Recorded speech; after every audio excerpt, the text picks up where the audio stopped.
Good morning, good afternoon, and good evening, everybody, and welcome back to another round of Rush Racing League. It is time for Div 5 to take on Belgium for 44 laps around this historic venue that has been around since the early 1920s. It's going to be a fast and furious one with unpredictable weather, so get ready for that one. We've had some bangers here so far, Div 1, Div 2 especially, and Div 4 last night. But now it is time for Division 5 to give it a go here and have a bit of a spa day. But there won't be much relaxation on track here. It is going to be full speed for the final endurance race of the season. My name is Patrick Coleman, aka Ruckus, and alongside me is the one, the only Phoenix. How you doing today, mate? Good. I'm very excited for what Div 5 brings because, just last night, late safety car flipped the race upside down. In Div 2, we had a very interesting start, a very, very nice finish. So hopefully Div 5 isn't a snooze fest here tonight. With the track and situation combination, so far, granted, it's been 100% all week, but we have had nothing short of entertaining racing all the way through. We haven't had anything really boring. We haven't had a boring race. It's just all been beautiful racing, high stakes, high drama. Just look at Div 4 and Div 2. It's it's also all been dry racing so far, except for the fact I have insider information. It's going to be a dry quali and apparently a wet race start at 72%. Hopefully your So we could have a wet race. yeah, hopefully Yeah. your weather app is better than the one that they used for the Miami Grand Prix, because that rain did not show up. We got it in West Palm Beach instead. So we'll see how this track goes. Now, drivers will want to get out pretty early to go ahead and set their banker laps, especially due to the fact that it is the longest out lap on the calendar, the longest track on the calendar, with just over 7 kilometers in length. And it is a fast and furious racetrack. Good for racing, pretty wide for most parts of it. You can battle on a good chunk of the track. It's probably probably alongside Austria for one of the tracks that you can just battle the hardest with. So Phoenix, who do we have on the grid here tonight? Well, we only have 15 drivers. I'm not quite sure if that is the full grid for this evening or not, but we've got Cupero in a Ferrari, Connor and Krojak in the Mercedes, Uncle Morty in the Alpine, me, roll me up, run the long neck, the only McLaren on the field. Limbo, I know, reserving for Racing Bulls. Then you've got Milano, Noah Huni in the Alpine, Kaus in that Williams, TMT Legend in that kick, Wolfer in the Aston Martin, Chevy Chevy Wolves in the Red Bull, Izzy Fizzy in the Haas, Paul and Hell in the Aston Martin, and then rounding out the field currently in that Red Bull.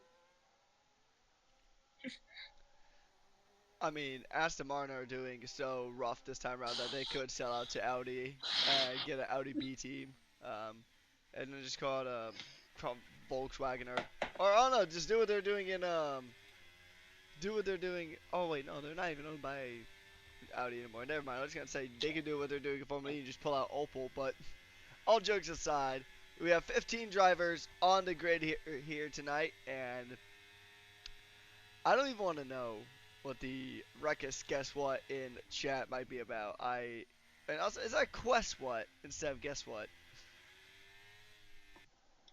As we continue on here, it is going to be Cooper being I'm, the first driver to go ahead and set a lap. Now, with Spa, you got to really get your timing right because it is a longer out lap. Similar to Azerbaijan. Azerbaijan also has a decently long outlap, but not nearly as long as Spa. So we're gonna see Cooper going and getting on through. There is the singular Haas of Izzy Fizzy making his way through the circuit, just coming through that tricky sector two, going through, coming through Campus Corner now, and then making his way through Stavelot, going to the Corbe Paul Frey. Which, if there's any Belgians in chat, I know I am absolutely butchering these pronunciations, so I do apologize. As now they're gonna make the run all the way to the bus stop chicane. Is Cupero gonna go ahead and set a good enough time to? Well, he's gonna top the timetable. He'll be the first one to cross the line, but is it gonna be a time that he can hold on to for a while? A 1:45:9:19 is the current benchmark. We do have Uncle Morty now coming through, and Noah Huney decides that 45 was not good enough. He'll jump up, and we're seeing a few times now coming in across the board, but especially with the battle between Mercedes and Alpine in particular for the overalls. This is very crucial stuff that Alpine has a good start. Yeah,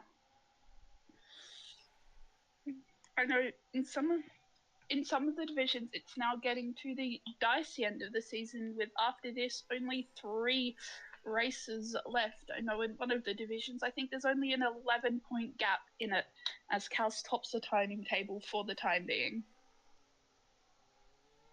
Yeah, it's gonna be a fun one here for the rest of the season. I'm especially looking forward to Monaco. It's kind of like it's like a little bit of a late birthday present because I practically begged to get Monaco to become a night race. So yeah, it's gonna be a fun one. I'm Yeah. looking forward to Monaco next week. It's gonna You be you also absolute. won't pipe down about it being a night race. Every time you've mentioned Monaco, you've mentioned it's a night race as well. Yeah, have you ever driven Monaco at night? It's a beautiful circuit. I tend to kiss the walls a bit there, no matter the time of day. For those of you who may be watching, if you guys have enough time in your schedule, I recommend even if you're just doing a 5 lapper, give Monaco at night a try. It is an absolute blast to drive. I've done it. It's a lot of fun. I've always enjoyed it. And I honestly think that it's going to be a fantastic twist on an old classic. As TMT Legend is going to go ahead and make his way through. And we're going to see what his lifetime is going to be. The current championship leader. And our most recent winner here in Div 5. He's going to go ahead and make his way to the line. And it is good enough for P6 at the moment. So about a couple of tenths off, about 8 tenths of a second, as now Connor is up into eighth. Not exactly the strongest of showings here for Mercedes, but it is the opening stages here, Phoenix. Yeah, and as we've seen throughout the other divisions, the start and the end can have two completely different results. We could see, well, we could the later on we will see them all come out for their final attempt, and those times could change dramatically. As I was looking through the field before, I saw an invalidation here. So track limits could be something to watch out for in the main race tonight. Yeah, there's a few places where you could cut the track pretty tightly. I think the main part is going to be that chicane coming off after the Camel Straight. And then there's some parts, at least for me, where I can get it really, or I can actually cut it too tight on the inside, going through Brussels and Speaker's Corner, the hairpin, and then the subsequent left-hander after the chicane from Camel Straight. So, I mean, that's where I can validate, and sometimes it is easy to go a bit too deep on the bus stop chicane, as Paul Nell is going to make his way to the line. And where's his lap time? Oh, he's going to top the timing tables. Welcome back, Aston Martin. A 1:43:105 to go ahead and kick things off for him. And now we have some of our overall championship protagonists coming in. Where is Krojag gonna sit? His teammate is currently ninth. One of his main rivals is up in the third. Can we see Krojag really make the step up here? He currently doesn't have a time on the board. He is currently 12th. He's going to go and make his way through the bus stop chicane and coming to the line. He's ahead of Noah. That's the crucial one by only 3,000 of a second, just under half a second away from Paul and Hell, but he is crucially ahead of Noah. And for these Mercedes drivers, they want to be ahead of, at minimum, the Alpines. That's pretty much their main goal, is just to be ahead of the Alpines. Yeah, and that's a good goal to go for, considering that the Alpines, I think, are still leading the overall constructors here for this season. I believe they are. They had about roughly a 100-point buffer, right, coming into Belgium in general before we had the start of Div 1. So I think they're still in a pretty good spot. I mean, it's still all to play for, right? Because 100 points with 3 rounds to go sounds like a lot, but considering that there's 5 divisions, so realistically, after tonight, you got like another 16 races to go. You got Div 3 tomorrow night, which should be a bit of an interesting one, because Div 3 has been pretty spicy as of late, and also Div 3 is a one-shot quality compared to the full quality that we have here. So Uncle Morty, though, he jumps ahead. He jumps into second, only just under a tenth and a half behind the the Aston Martin of Paul and Hell there. So very good stuff there.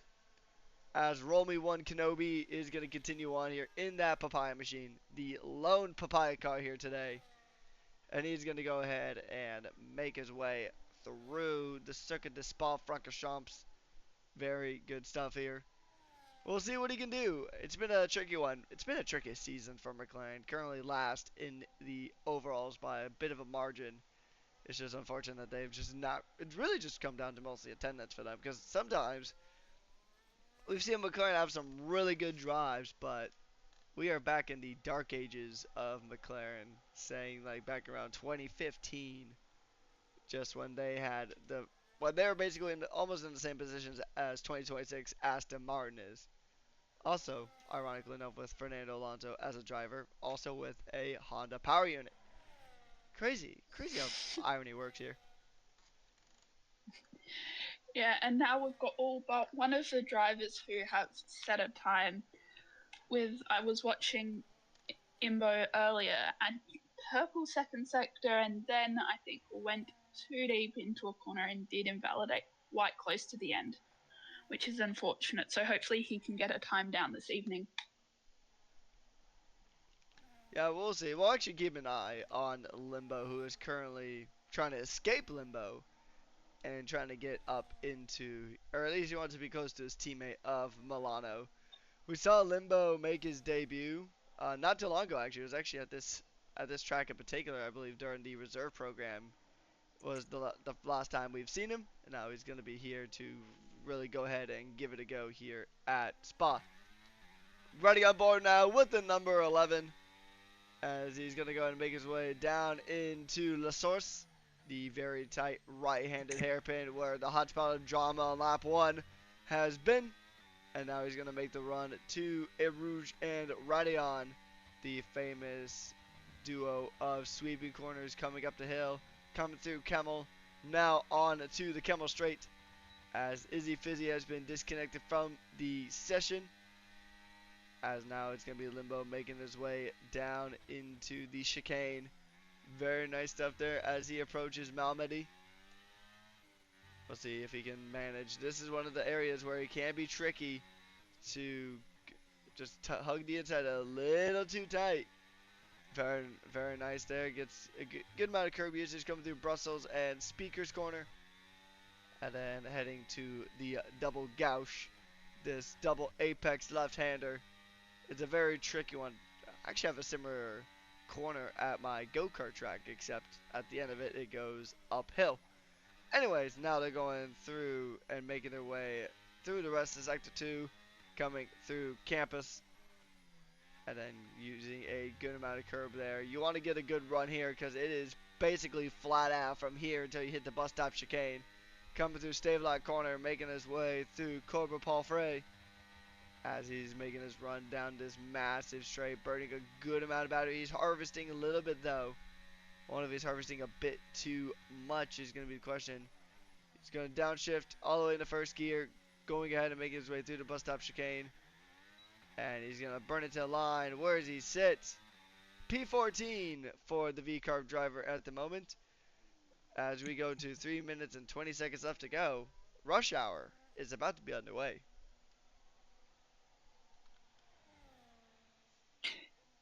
Yes, it is. And actually, not too long, so I'll need to leave a fair amount of time to get around on that outlap. So perhaps in a minute or two, we will see the rest of the drivers start filtering out onto the track for that uh, all important last lap. Indeed, yeah. So we'll go ahead and try to get Izzy an invite. Phoenix will go ahead and work on that. Right now, everybody is gonna go ahead and just wait it out and just try to bring it back to the garage to get ready to go. Some drivers already on our lap. Connor's the one that definitely needs a lap. He definitely. Hang on, did I say the word definitely? Definitely needs to get a good lap on the board here. Currently almost 2 seconds away from Paul and Hell, and right now Mercedes are not in a strong position here in this race. Both Mercedes behind both of the Alpines. Alpine looking really strong here. And I mean, once again, we can't ignore Williams though. Williams has also been knocking on the door a bit. They haven't been as much of a threat in the overalls as Mercedes have been, but we know in Div 5, Williams does like to come alive, and we've seen it here. We'll take a look at as we get ready for rush hour. We're gonna go ahead and go through the standings so far for Division 5. As right now it is still TMT Legend leading the Drivers' Championship, as Izzy Fizzy, I think, has had another disconnect. So Connor is going to go ahead and make his way through the lap here. We'll ride on board as we go ahead and talk about the standings. It is going to be Kaus ahead of Uncle Morty rounding out the top three in the drivers. But the constructors is where things get a little interesting. So V-Carb is currently almost at the bottom. I was looking at the wrong color there. Alpine, 31 points out of Williams. So, but with there only being one Williams, then it's going to make things really, really tricky for Kaus. Although we know Kaus has been pretty quick here. I believe he has been nicknamed the P2 Merchant, is what I've been told. So we'll see if he can grab another one. That is correct. He's got P2 for I'm not quite sure how many consecutive races at this point. We'll see if he can jump onto the top step of the podium, or if he can go ahead and actually increase that streak. I mean, hey, that's a testament to consistency. So that's why he's currently P2 in the Drivers' Championship. So he can't get away from P2. I mean, it beats being at a lower position pretty constantly. Qualifying is done, dusted, and delivered. We're going to just see who's going to go ahead and improve. Limbo will not improve. Kupro, Woofa, Roll Me One Kenobi, Izzy Fizzy, and Kaus are done. The top three separated by less than a tenth of a second as it sits right now. Is Connor going to be able to jump up the order? He will, but not by a lot. He only jumps up to 11th. What about the current championship leader? What can he do as he makes his way through? What about the Alpines? Is Noah going to be able to jump up to the front row? Is that going to be it? Are we going to see Noah continue to make his way through? He's going to come across the line. And it is going to be a 142. So he takes provisional pole. Will there be anyone who can give an answer to the Alpines? Is it going to be an Alpine up front row? So far it is. Uncle Morty up in the second. Is it going to be Paul and L? Is he going to be able to split the Alpines like the French Red Sea? We'll see here as he goes through. What about TMT Legend, though? Championship leader going to make his way to the line. Oh, big snap coming out of the bus stop. He's going to make his way to the line, and it is an improvement up to 7th. But Paulno does improve his time, but not his position. Unless Dilby has something to say about it, it is an Alpine 1-2 in quali. Yeah, I was attempting to get Izzy Fizzy back in, and hopefully they can make it before the race start.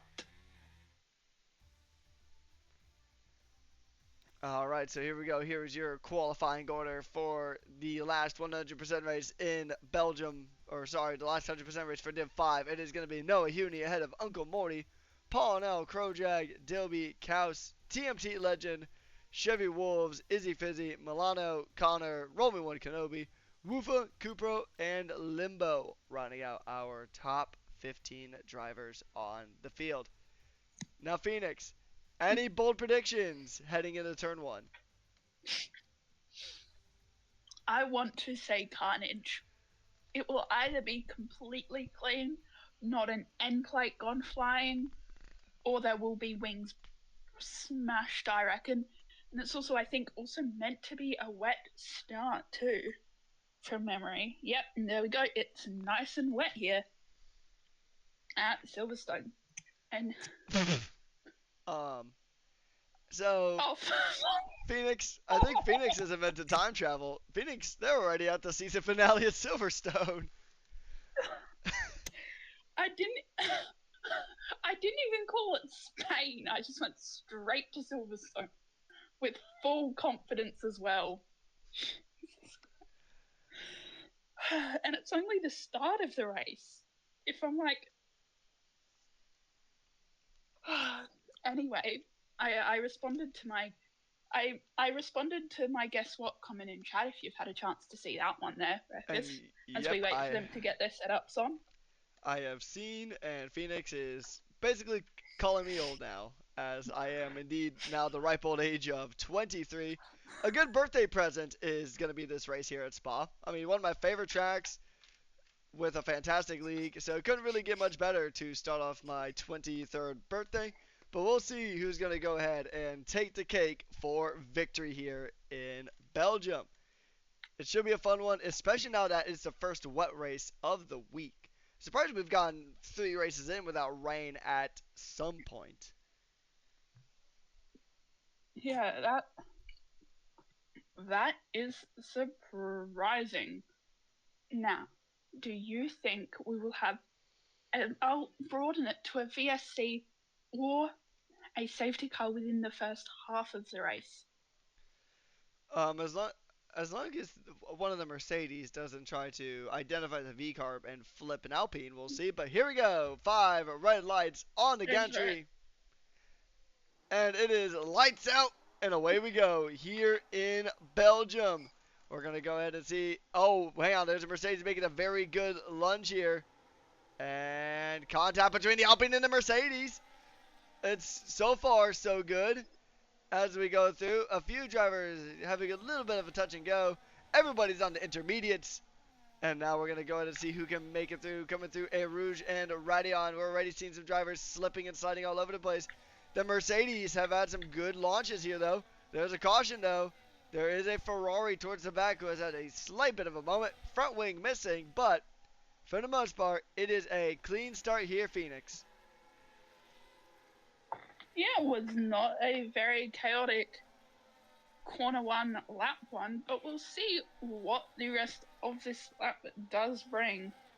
Considering it's a nice wet with Noah seeming to get a very nice start here again, followed by the other Alpine, and then Kaus rounding out the top 3, heading into sector 2. And there is a caution. Good. Oh, it's Chevy Wolves. Yes. That is a really nice helmet. Chevy Wolves has probably got, I mean, And he's actually, sorry, that threw me out. That was actually a real nice helmet. And also, if what I'm seeing in chat is true, I do wish Kungabus the best of recoveries here, as according to Crutter, he got into a fight with a kangaroo. So, that's one of the most That's the Australian things most. I've ever heard of. And it's not going to be the last. I can tell you that much. You stick around OCE long enough, you will hear all of them. As we Yep. now coming through the bus stop chicane, finishing off lap lap one without much carnage. A few end plates here and there, not too much. Yeah, not too bad, all things considered. I know Div 1 was a bit of a crazy one on the start. I believe we did have a VSC right off the rip. Before we even made it to turn 1, we had a VSC because there was somebody turned around. I think it was an Alpine, ironically enough, was kind of turned around here. But Noah Huni right now is setting the pace of the field, already building up a gap. DRS isn't enabled at this stage anyway due to the weather currently, so you'll just have to rely on the slipstream to go ahead and try to close in the gaps. So we'll see who can manage that one. And here's a tricky thing too about this race. You have to try to manage those intermediates as well, because if they get slightly too hot, they will unravel at the seams. So, I mean, it's looking like it's going to be wet for now. So, and if the track does get a chance to dry out, if it is mixed conditions, then getting these intermediates to last will definitely be a key part of the strategy. Yeah, and already I had a quick look at race track. Already on lap 2, we have got a handful of drivers already testing the track limits. So it would not surprise me if within the opening stages here at Spa, we do see a few track limit penalties pop up. Yeah, so I mean, especially over the duration of a 100% Grand Prix, we'll definitely see that. Especially just considering the fact that it is a long race. These races take about like the other races take about 40 minutes to maybe about an hour. This one is about an hour and a half when it comes to the race. So you got a pretty long race ahead of you. As Couch goes out and takes the fastest lap of the Grand Prix so far. Cupro and Chevy battling out here at the back, coming through the bus stop chicane. And the Red Bull will use his wings, and they're both deep. They both went deep on the exit of the bus stop chicane. That bus missed its stop as they go to make it through. But it is worth noting, Cupro is still missing a good chunk of his front wing. That right side heavily damaged here. So he will lose a good amount of downforce, which will make battling very tricky for the lone Ferrari. As Kaus makes his way up into P2, going into the chicane right at the edge of the Camel Straight. And unfortunately, Izzy Fizzy has disconnected for I think about the third time. So that is a very unfortunate one. I know there is a limit on disconnects, and I will send another one, and then I think it's 3. Hopefully, SJ, if you're watching, if you could please let me know, because you'll know. As Krojak now, and here's a crucial battle. Krojak trying to get past Uncle Morty. This does have overall championship implications here, as it looks like a bit of a slide there from Uncle Morty, getting a bit loose in that Alpine here in these wet conditions.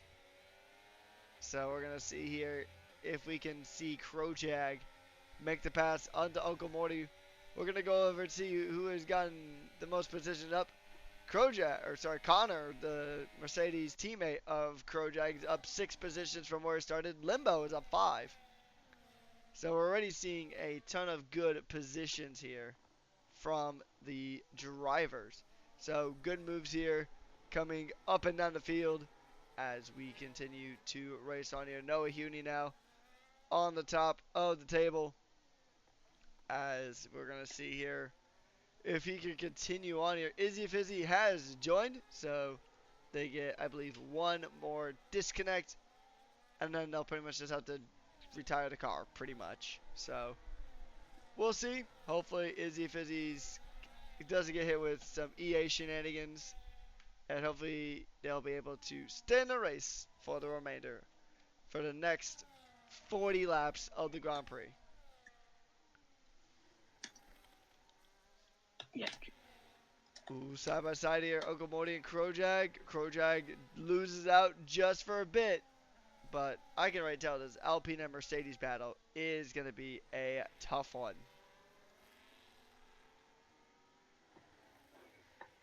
Yeah, and now I'm back paying attention to that race. Izzy Fizzy gets moved on the lone Haas, gets moved on that lone Papaya here tonight. But it doesn't look like he's got it easy. He's losing the back end a little bit of that Haas. So the VF25 looking very slippery as he goes through. And then you have the Papaya car just trying to chase him down. The McLaren hot on his heels, trying to get some positions, trying to make up some ground. He's already made one position from where he started, and he'll definitely want to improve that trend. A driver who's also been making a lot of moves. Oh, there's a big snap there from Izzy Fizzy. Touching a little bit of the grass there. And he will get very, very loose. Oh, well, he's very loose now. Way into the gravel. Very wide moment there for the Haas. And that's going to open the door for the Papaya car to swing on through. Side by side they go. Coming through the run into the bus stop. But look at that good defensive angling there from Romy 1 Kenobi to go ahead and hold on to that position. Further up, though, it is going to be Uncle Morty now trying to run away from the Mercedes of Krojag, who has just been chipping away at that gap for P3 on the track, trying to escape P4.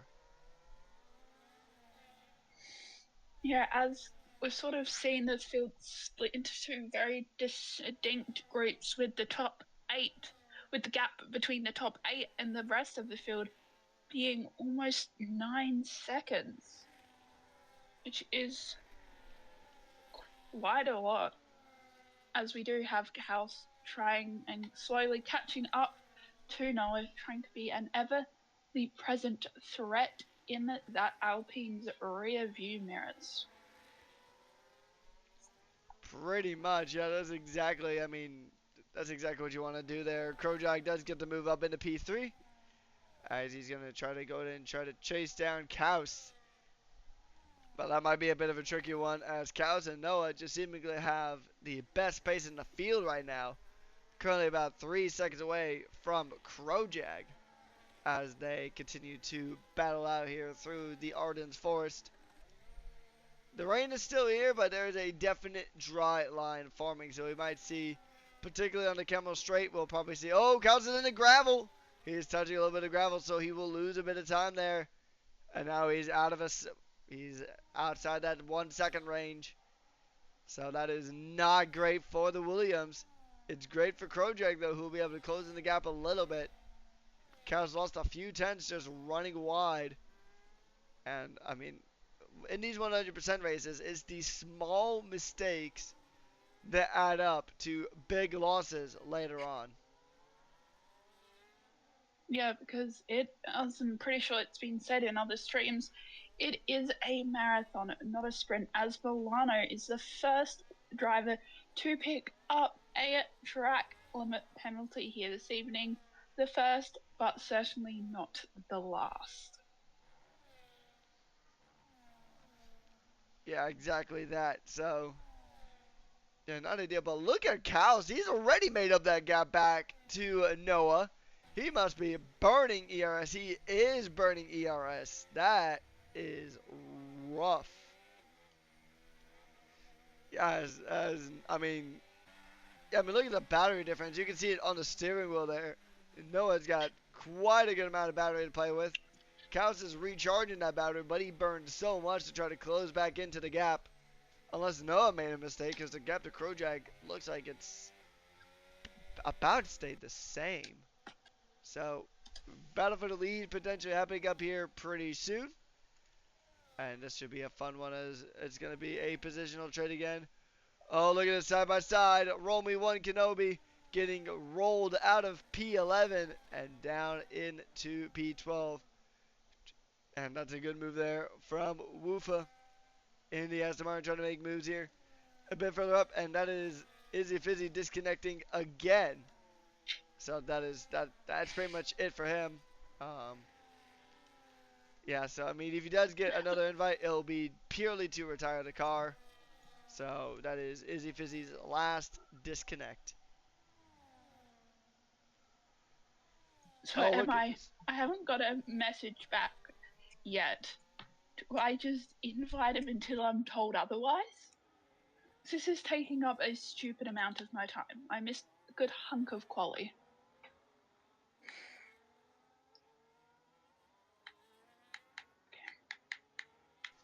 Yeah, I'm gonna see. Um, yeah, I think that's pretty much it. I can double check the rules real quick. And now Lizzie Fizzy's not even showing as online for me. So it could be EA Oh, doing. here we go. Battle for the lead. Kaus does go ahead. And Kaus is in the lead. Kaus has made up 5 positions from where he qualified to jump up into the lead of the Belgian Grand Prix.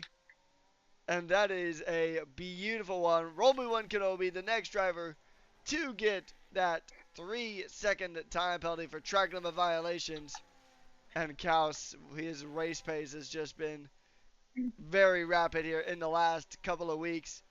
He's doing really good work for that Williams team. Another team still mathematically within the chance of winning the overalls here.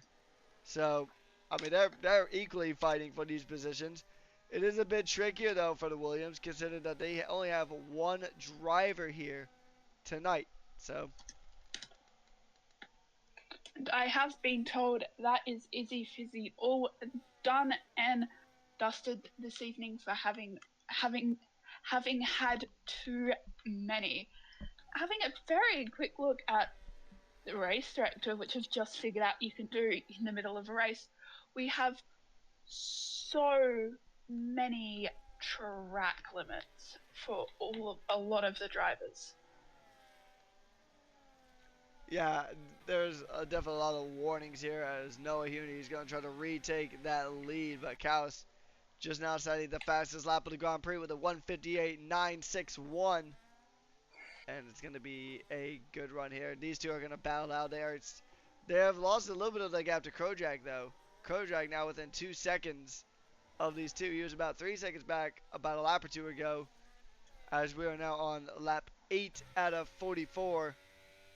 And they're going to continue to try to push here. We'll see how these drivers can manage. Is it going to be more ERS burning? It looks like a lot of ERS being burned off here from Krojag, as Noah just currently just not having that straight line speed comparatively to Kaus as they continue to roll on here. Rolling through the Ardennes Forest. And we will see. We'll see if Noah can actually catch back up, or is he going to just drop into the clutches of Krojag?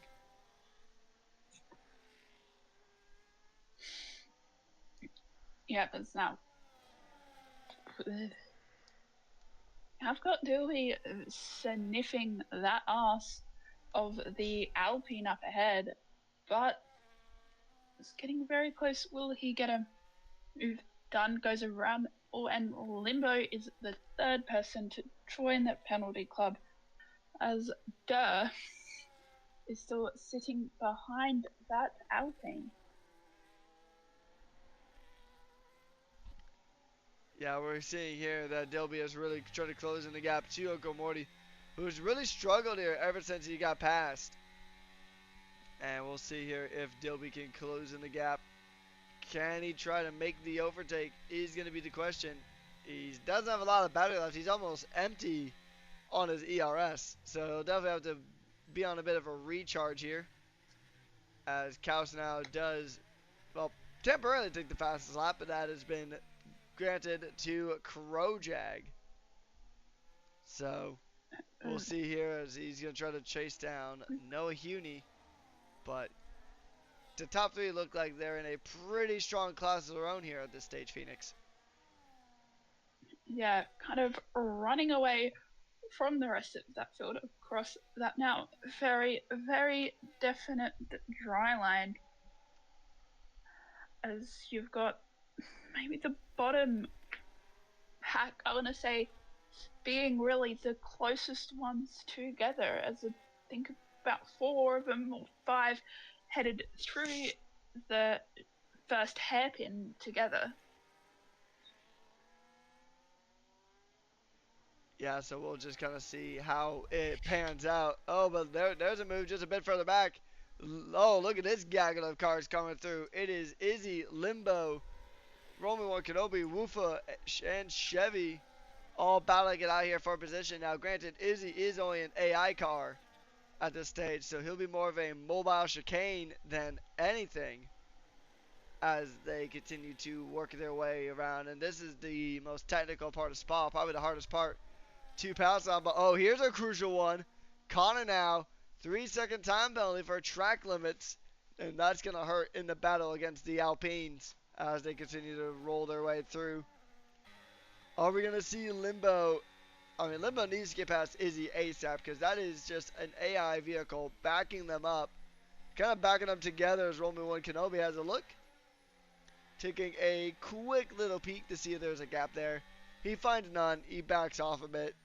And probably your best shot here is on the exit of Stave Lot. And then just that massive run to the bus stop chicane is probably your best bet for an overtake. Yeah, as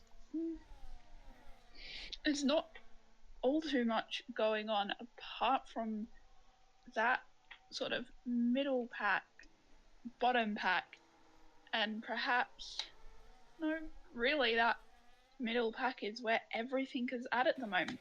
See, other drivers are now spread out and just doing their thing.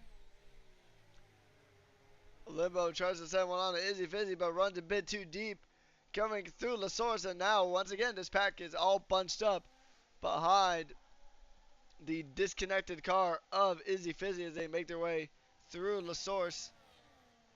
And we'll see if he's going to go ahead and go for it. But okay, we got one move coming back here. Woofa is getting chased down by Chevy Wolves. Limbo now gets past it by Roman One Kenobi. It's going to be a dive to try to get past the Haas. He's going to send it, but he's got it. He's battling for it. Not exactly clear.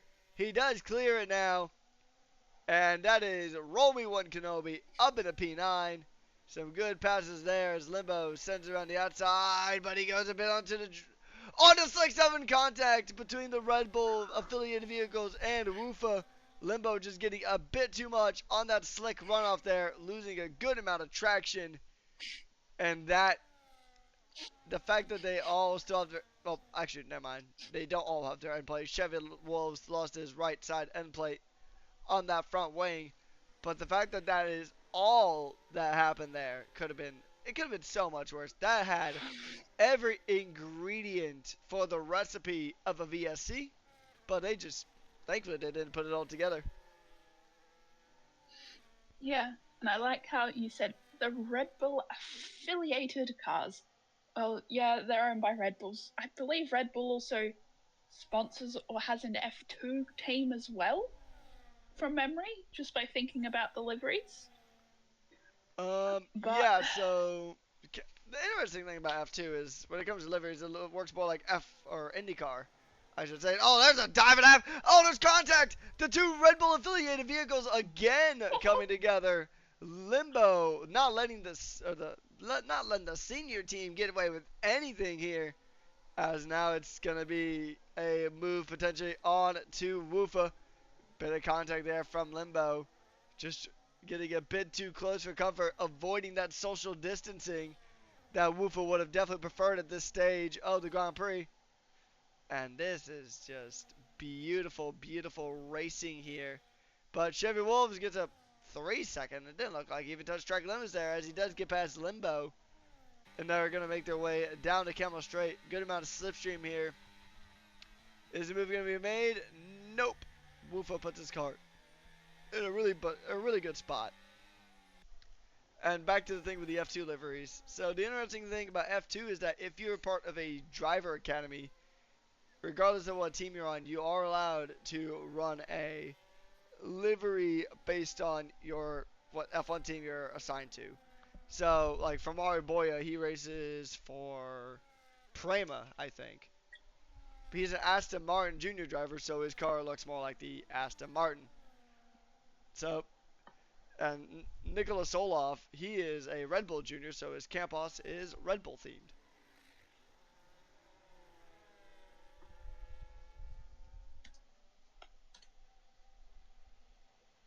So there's your fun fact of the day. Probably the first of many now, even as that back group is settling out.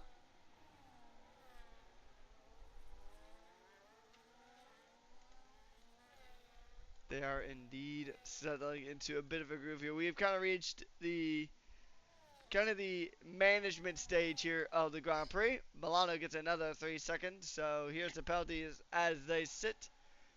Everybody who's got one has 3 seconds aside from Milano, who now has 6 seconds of penalties. And then that is just unfortunate as Casas checked out and started to pull away from Noah, who is now under threat from one of his direct rivals. It is a Mercedes of Krojag now here just in the mix, as Alpine and Mercedes will go wheel to wheel again. Dilby now in the Red Bull trying to go ahead and close in the gap, but he is missing the left side end plate. So things can be a bit tricky around here as Uncle Morty holds on to P4. Yeah, and having a quick check, Kaus is only on 1 warning so far with, I'll have to check how many on, okay, Noah's in an Alpine. He has none, no track limit warnings, but the other Alpine, Uncle Morty's already on 2. Yeah, track limits can come out of nowhere really, and they can really make things difficult. Speaking of making things difficult, Krojag is trying to make life difficult there from the Alpine of Noah Huni, who had a bit of a moment coming through the bus stop chicane. Are we going to see a pass here for that P2 position? The answer is not quite, but coming up here is probably the best spot to get a good run. You need a good run through Erouge and Radion to go ahead and get the lineup for the Camel Straight. And, oh, that's a beautiful run there. And Krojag rockets on by. No contest. He did exactly what he needed to do. That silver arrow notched, pulled back, and flying on through the air. P2 now for Krojag, the driver who started 4th place in the Grand Prix. It was a good qualifying from the Alpines, but things have slowly started to fade away in the Grand Prix. Yeah. As I think this, I don't ask me which division it was, or I could just be getting my Grand Prix confused in general. As the start of, I think, one of the other divisions, as Uncle Morty gets that 3rd and final warning, which turns it into a track limit penalty. So that will be something I was about to say Dilby keeps in mind, but Dilby and TMT Legend just traded positions, a bit like Pokemon cards there. A lot of my mannerisms are actually rubbing off on you, Phoenix, and that's Russia is now a mini-me as we go on through here.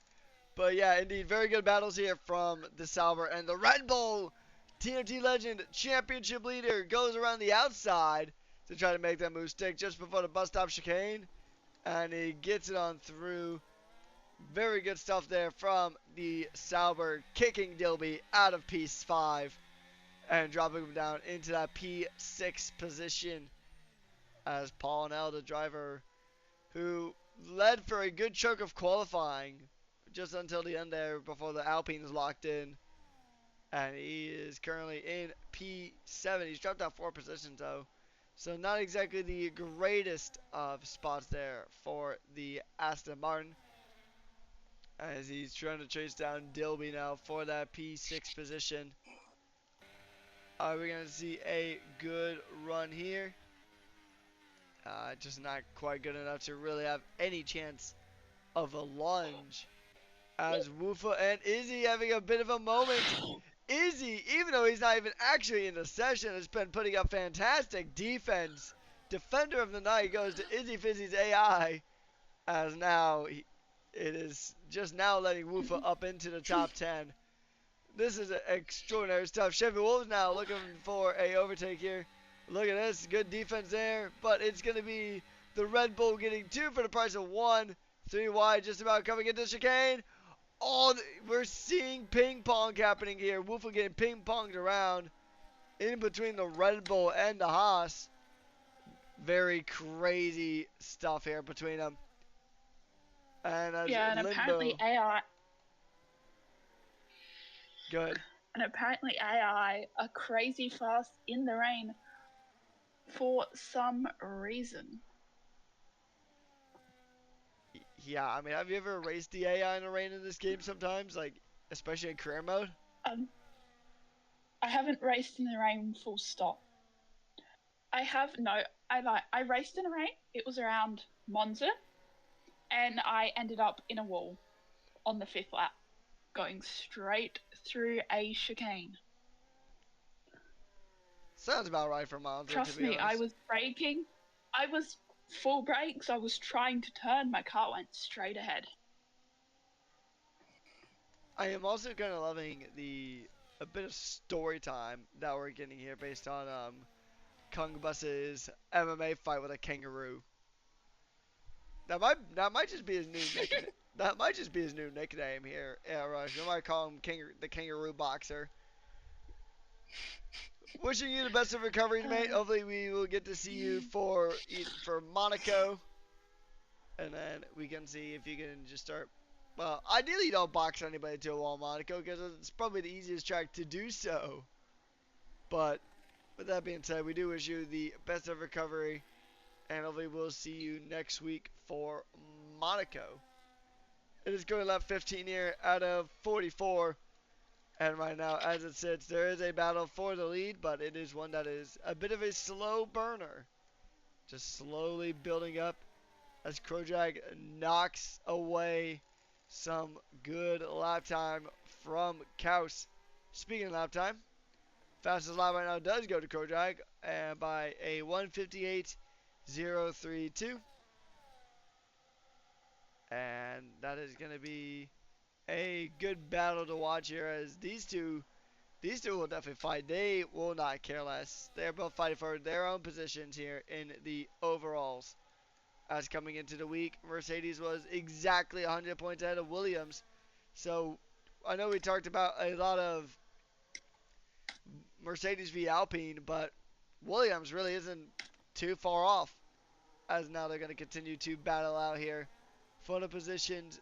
Paul and Hell trying to get one on to Dilby, but just it's borderline impossible to overtake unless you are extremely optimistic in that bus stop. So they're going to continue rolling on here. But it looks like the gap between Krojak and Kaus has somewhat stabilized here as Krojak seemingly got a much better exit coming through Radion. Yeah, and I think uh, I swear I saw a car very close to the back of another car, but that time has now slipped from existence and slid right off the timing table. Yeah. Now, do you reckon the clouds will dry up, or do you reckon it's going to be inters through for the entire race? It's looking like the rain is here to stay for at least a little while longer. Um, I will just gonna have to see here who can go ahead and make the most of these conditions.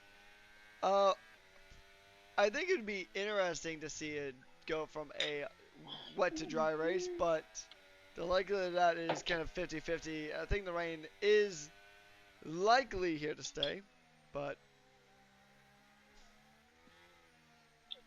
we'll see. And actually now we have an interview going on in the chat about Kung Bus's battle with a kangaroo. That is gonna be a fun one. This should be a whole podcast topic. Uh, I'm kidding. All jokes aside. It would not. And slightly earlier in the lap, we did have Kojak being almost just 3 tenths behind Kaus, being a very ever present threat in his rearview mirrors, getting very close as they head down that main straight. Oh, look at it side by side. It looks like it was going to be Kojak trying to make a move up to the source. That's a very optimistic place to make an overtake. You really just need to take the source clean to get a good run up the hill and onto the Camel Straight, because the Camel Straight is really your best place to overtake. Now over a second between Kojak and Kaus. That is not exactly ideal for the Mercedes driver. Yeah, I think just trying to get a move into the source was a bit of an optimistic call there.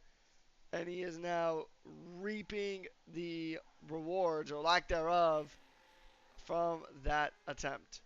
You got to be patient here. Like you said earlier, Phoenix, it is a marathon and not a sprint. So you got to make the most of it. And last time I had a sprint was I think it was about 2 weeks ago in Italy. So Yeah, around Imola, and that got very chaotic for some of the divisions. As the gap between 7th and 8th is over 20 seconds already. So there's, I want to say, a definite maybe gap. I want to say, don't know if it's the correct wording, but gap in pace between the two. There's a gap in pace, basically evenly splitting that field. yeah, pace gap is definitely the way to phrase it there. As they continue to, I think it's now definitely a more of a management phase. Everybody's really just trying to manage the car, try to keep everything in one piece, try not to bend it, try not to get those track limit pens. Unless your name is And Krojag, who's trying to fight for positions. yeah, but Chevy Wolves is still missing that right end plate, so must be, and is doing decently well. But he has got Roll, Romy One Kenobi right behind him, and no, that McLaren even has a full front wing, as he does go a bit wide, and some carbon fiber plate went spinning there.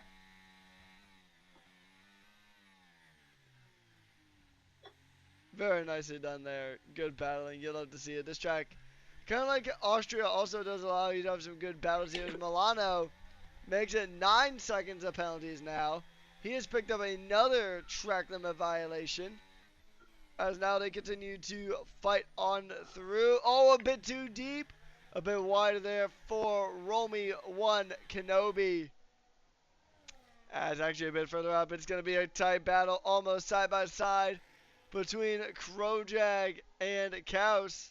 Kaus may be starting to suffer a bit on this compounded tire. And this could be a tricky one for the race leader coming through. And shenanigans are seemingly happening all over the track now. Yeah, and Kaus is also now on 2 warnings, track limit warnings, but Grojag, who is behind him, I can't find his name in this list here. Oh, no, I lie. I think he's on 1 track limit here this evening.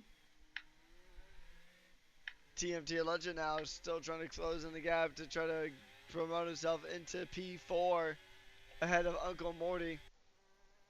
And we'll see if the legend himself can go ahead and do that. Trying to close in, trying to make that gap smaller and smaller. He needs a good run here. I'm sure we'll probably see some of the drivers are going to start using that dry line now, or the wet line, excuse me, to try to cool off those inters. We'll see what happens here on the Camel Straight, but the slipstream is so effective here. We'll see. Oh, yep, there it is. There's a little bit of it. The Alpine of Uncle Morty struggling with tire temps at the moment as he takes a bit of a trip through the swimming lane to go to try to cool off those tires a little bit. The thing about the intermediates is that they will burn out very quickly if it gets too dry. You run them on a dry track too long, you're going to feel the burn, that's for certain.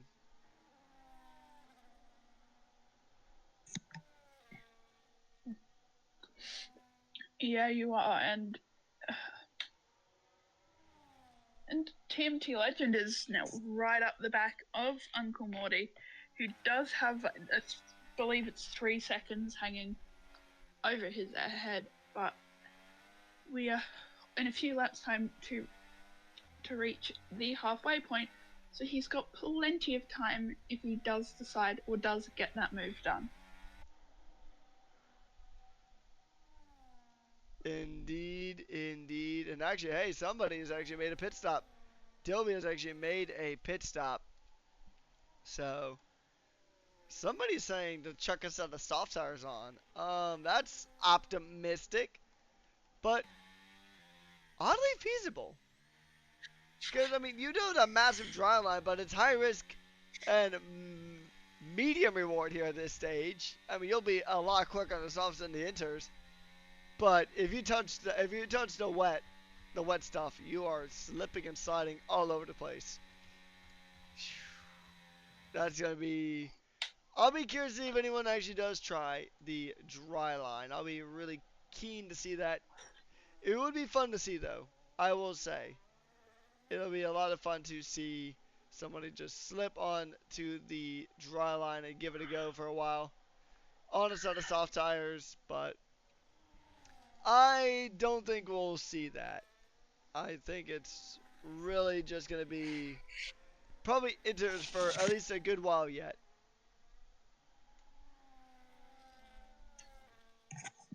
Yeah, and with how the sky is looking, it could stay wet the entire race here. As we do have Wolfer, who has decided to pit and shed those old intermediate tyres. He'll be going on to another set of intermediates. Yeah, there's always so much you can do with a set of intermediates. Yeah, we'll see here. As it's gonna be, is he gonna get ahead of Cooper though? Is gonna be the question. The answer is gonna be yes, but barely. But he will have those fresher intermediate tires to go ahead and continue to battle it out as they make their way through. Kojak still trying to close in the gap to Kaus here, coming through the bus stop chicane. Here we go. This is going to be a good run here. He's going to go ahead and close the gap. Last time he tried to make it to the source, it didn't exactly go according to plan. This time he does a smarter move and just tucks it, but he did have a bit of snap of oversteer, getting onto the power a bit too early in that Mercedes. And now they're going to make their way through A Rouge and Radion. And then it's going to be a good run here, trying to close in the gap to the Camel Straight, but it looks like it was a better exit there from Kaus. As Dilby now jumps up into the fastest lap of the Grand Prix. With, I mean, this battle's still going on here, but it looks like Kaus is struggling a bit. Yeah, and I may or may not have forgotten I was on mute just then. So, at least it was very brief, me realizing my microphone wasn't down on my headset. Flick it down and we're all good. I'm like, I've done it a few times now. I think my record is about 10 minutes of qualifying and the intro being on mute. and then getting a message going, "You're on mute, by the way," and then having to solve that tech issue. But both times Oh, I've been able to solve the issue very quickly. And there's a DNF in the pits, though, I think. So yeah, that is all good, called it. yep, that is Roman One Kenobi retiring in on the session. So, and oh, here we go. Why? It's going to be Cows and Kojak battling it out for position. Just barely a 10 separates them side by side they go. Using the wet line to try to overtake is a bit of an optimistic call there from Krojag. You got to give him an A for effort as they battle through the bus stop chicane. And into the pits they both come, so they're going to definitely chuck on another set of inters probably at this stage. The rain is still coming down. So we'll see now. It is going to be a crucial pit stop battle between the two. Noah Huni going to get promoted to the lead of the race. And it's a new set of intermediates being thrown on to the Williams. Same for the Mercedes just behind. So now VSC is going to try to close into the back of Dilby. A lot of the field now. Everybody in the top 10, or sorry, everybody within the top 7, with the exception of Noah, is on the new tire. As Uncle Morty does get past on that fresher set of rubber on the TMT Legend, but TMT is going to try to close in the back here and try to make his way through the circuit. Can he get a good slipstream down the Kimmel straight to make a move? It doesn't look like that's going to be the case this time around. Closing, closing, closing. Oh, here it is. He's going to try to send it around the outside. Outside becomes the inside, and that's the move for TMT Legend up in the P4. Very nice move there, as now it's going to be Uncle Morty under pressure from Dilby here at this stage. Yeah, as I was going to say, Izzy Fizzy overtook Chevy Wolves, but Chevy Wolves was in the pits, so I want to say having a nice battle there, but it's having a battle against, well, we know it's an AI. I'm curious on what the AI difficulty is set to here, because that is mighty impressive, to say the least. Chevy Wolves is now fighting against the machines. He's fighting against the Terminator that is Izzy Fizzy's AI on track. And he does get past now, but a 32-second gap to Connor up the road. Noah now makes his pit stop, and he will come out, I think, probably just out of Uncle Morty. He might be able to get TMT Legend. Actually, no, he'll probably get TMT, so he'll probably come out just behind Krojag, I would say. And having a quick look at the lobby settings part of Div 5, it says it's meant to be 70.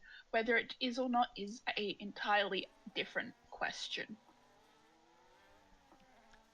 I mean, it's fine like it's on 100. So we'll see. I mean, we can always check that later on, but it's probably infuriating for the drivers, but it's been pretty fun to witness here in the commentary booth as we take a look now. And it looked like Paulin was actually super close to the back of Dilby there before A Rouge. So now drivers are thinking about making moves left, right, and center. Are we going to see any moves? We're going to see a Red Bull really get close to the Alpine on 3-lap older intermediates. The only driver who was carried on that same set of inters was Izzy, but now Izzy has opted in to pit for a new set of inters more than likely. So we'll see. Actually, I'll be curious. Watch the AI do some shenanigans and throw them on like a soft or a medium or something. Nope. That would be interesting, but the AI is unfortunately not that dumb. Although it would have been funny if the AI did pit to Yeah. a slick pair of tires. I mean, yeah, the AI will always play things conservative. They won't take any risks as much as I would love them to. Unless it's Verstappen on Hamilton for some reason. I was doing my crew mode yesterday, and for some reason, Verstappen and Hamilton were battling it out like it's 2021 all over again. As here we go, battles here throughout the field. It is going to be Dilby now trying to work past the Alpine. Can he get the move done? And yes, Symphonic, it is the AI of Izzy Fizzy. He has been disconnected about 3 or 4 times in the session, so it's just his AI now running through, and his AI is putting on a heck of a fight, honestly. Yeah, and I think it was, if we include quali and their race, I think it was closer to about 6. And it is a disqualification post race. Yep, that's going to be the case there, but it's going to be a very, very interesting run for the rest of this one, as it is still going to be Paul and Hell just trying to close in the gap to Dilby behind, as they're going to go ahead and continue to run through here. And it's going to be Cooper now getting a 3-second penalty. So here are the pens as they sit. Cooper has 3. So does Chevy, Connor, and Uncle Morty. Limbo's got 6, and Milano has 9. V-Carb has got a lot of penalties here. I think V-Carb has more penalties than everybody else combined. Oof. A bit mean to say, but also the truth is now over the halfway point on lap 24, about to start 25, that is. Yeah, so right now we are over halfway through the Grand Prix. We are definitely more in the kind of management stages of the Grand Prix. So now everybody's really just going to try to avoid tracking the pens unless your name is VSC Paul and Hell. In that case, you're going to take a very wide line coming in or just before the bus stop chicane. And it's going to be Dilby now trying to run away with this one, as Uncle Morty is still just going to try to stay there within. Well, Uncle Morty's going to just try to stay out of trouble, really, but he needs to stay ahead of the Red Bulls because that'll drop him closer to Connor. Although, realistically, he's probably going to stay in that P8 position. 32 seconds ahead, or 32 seconds behind VSC Paul and L, and about 15 seconds out of Chevy. So he's actually having a pretty lonely race out there. More of just like a time trial session for him. Yeah. And depending on as Limbo and Milano just pick up a 3-second penalty each, so VCarb is definitely combined has the highest penalties combined over the rest of the field, considering only 6 of them at this stage do have those penalties. Crazy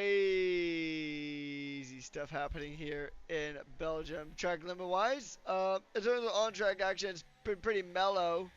I say that as Dilby is now looking extremely punchy. As now it's going to be a good battle here between Uncle Morty and the Red Bull of Dilby, as they're going to continue to just scrap it out for position. Try and fight for that last spot in the top 5. As they're going to go ahead and continue to just scrap it out as the rain continues to fall here. If the track is drying out, it ain't going to be anytime soon, as the light rain looks like it might have even gotten a tad heavier as it sits. Maybe not. Maybe I'm just imagining things here. The state of delirium that waking up at 5 a.m. does.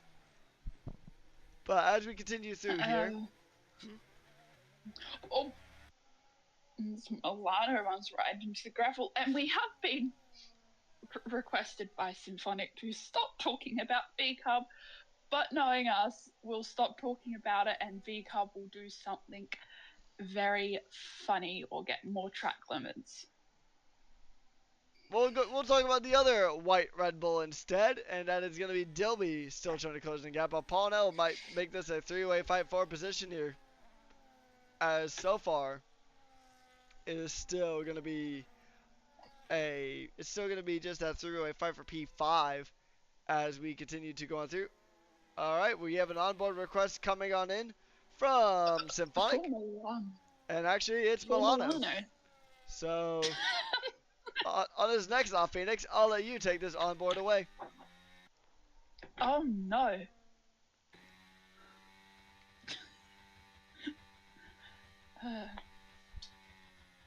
So Milano now coming Mm. up to Oh, the I need to bus get stop. my track map up. Coming up I've to got my handy dandy. Go ahead. Now through the bus stop chicane down the main straight without DRS due to it still currently being nice and wet. I mean, through the first corner, hairpin keeps it within the dry line, which is nice. Now coming speeding down the. I forgot what this combination of corners is called. Goes a bit wide there, coming I think on the exit of corner 3. Now heading down Camel Straight, and does something to note. Does have a yellow fuel light. Not quite sure if a yellow fuel light means anything or not. But now coming into corner 5, 6, and 7, keeping it within the dry lines and out of the gravel. It was very close to where I saw Milano dip into the gravel. The past round, now coming into that little mini hairpin, followed by a very semi-brutal 90-degree corner. Coming down, burning a little bit of that battery, having saved quite a lot in the remainder of the first section. Keeping it within the bit wide on the exit of corner 11, I think. Now coming down into 12 and 13. Could also be trying to use that bit of the track where it is still wet, depending on the tire temperatures, to keep those intermediates nice and happy, as they do not like it when they are too hot. Now burning that ERS down the sort of long, curvy straight, and coming now into that bus stop chicane yet again, comes in at a nice angle. There's a chicane nicely, and that is the lap all done and dusted. And at the end of that lap, Chevy will picks up a 3-second penalty again. Oh, we talk about a Red Bull, a V carb gets a penalty. We talk about a V carb, a Red Bull gets a penalty. A very there is a word for it that is escaping my brain. A very I'm not even gonna try to remember the word, but it's definitely a direct connection between the two. That is for certain. Paul now trying to come back and try to fight against Okamori again. Dilby up into that P5 position, as we are now on lap 28 out of 44 here at the Belgian Grand Prix. And this will be a good run here. And when Paul comes around for his another lap, we have an onboard request by Mars. So I guess his next lap, when he starts his next lap. I see. All right. Well, I will go ahead and take on the next onboard. And who is it for again? Paul. All right. We'll jump on board with him next time when he comes around. So here we go.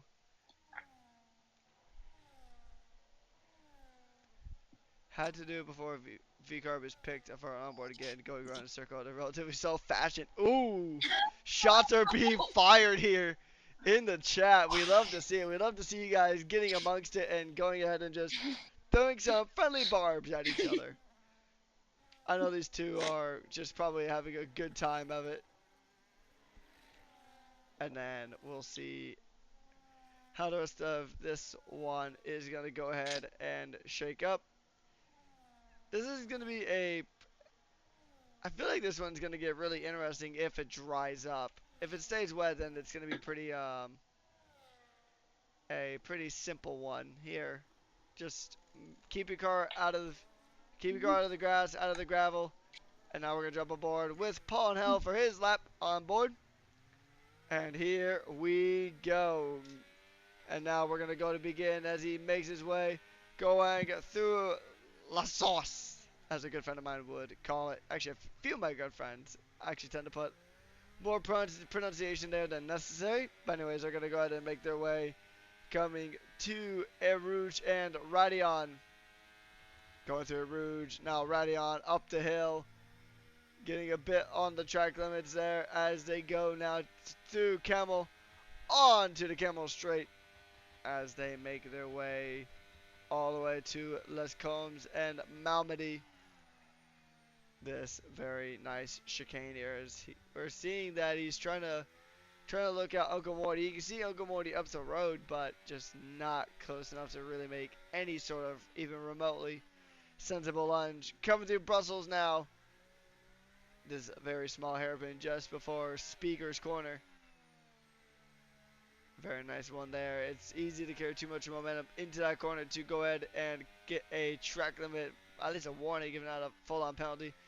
Now heading to the crazy double apex of the double gouch as they go ahead and head their way to Les Fagnes. I know that one's mispronounced, but they're going to go ahead and go to the left-right sector, going down into Campus. And then very nice there, and going to Stavelot, which is funny enough the city or province that this track is located at. It's located at Stavelot, Belgium. As they come now through the massive, what could honestly be another DRS zone in and of itself, making the way to the bus stop chicane. Hard on the brakes now. Saving a lot of battery here. He's not really trying to burn anything here at this stage. And that is another lap complete there for VSC Paul and Hell. But just up the road, a few spots up, TMT now fighting for a podium in that kick Sauber.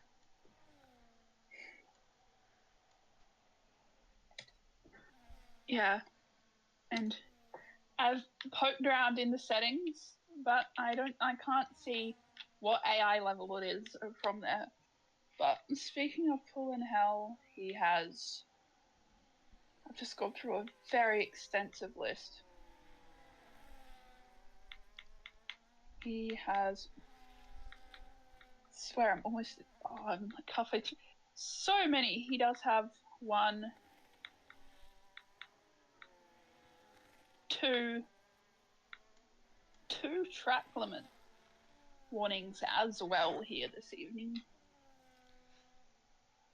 TMT now really trying to close into the back of Noah Huni. He had a good one lap pace, but just the general race pace has really just kind of fallen off there for the Alpine.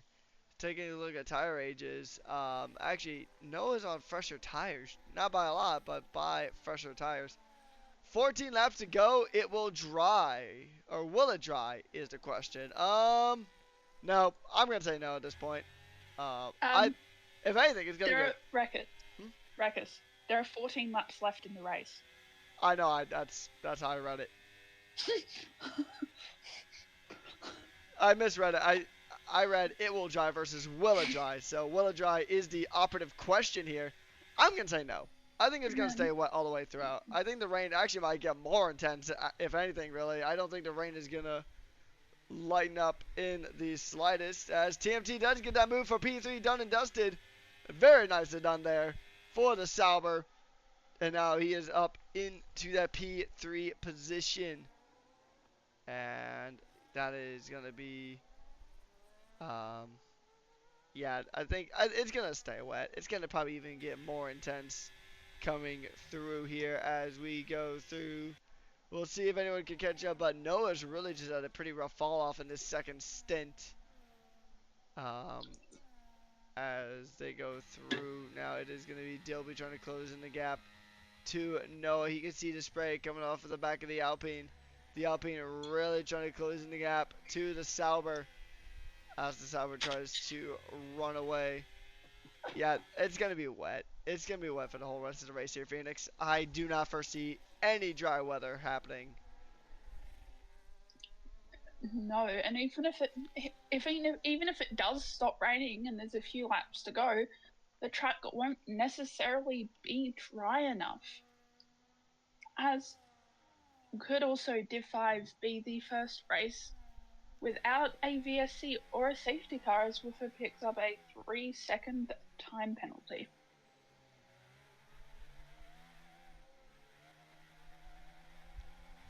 Yeah, I mean it'll be interesting to see how Div 3 goes because they're up tomorrow. They're the last 100% race of the season, mind you.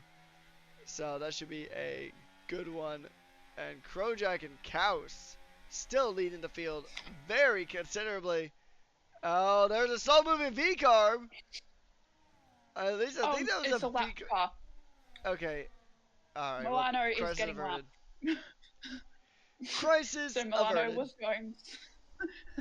going slow on purpose to let all the other cars past. I thought I'd butt in and say that, otherwise you would have almost lost it. You're you're certainly right there, Phoenix. As Kojak is trying to chase down Kaus now for that P1 position. I mean, this could be a really exciting battle here up at the end. And that's the interesting thing I've noticed with these races is that it kind of mellows out in the middle and then just gets really intense here towards the end.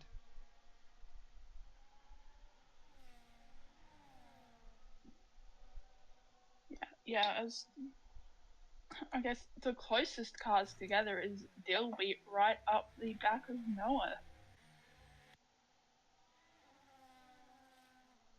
Yeah, I mean, we'll see if the Red Bull has enough wings to fly past.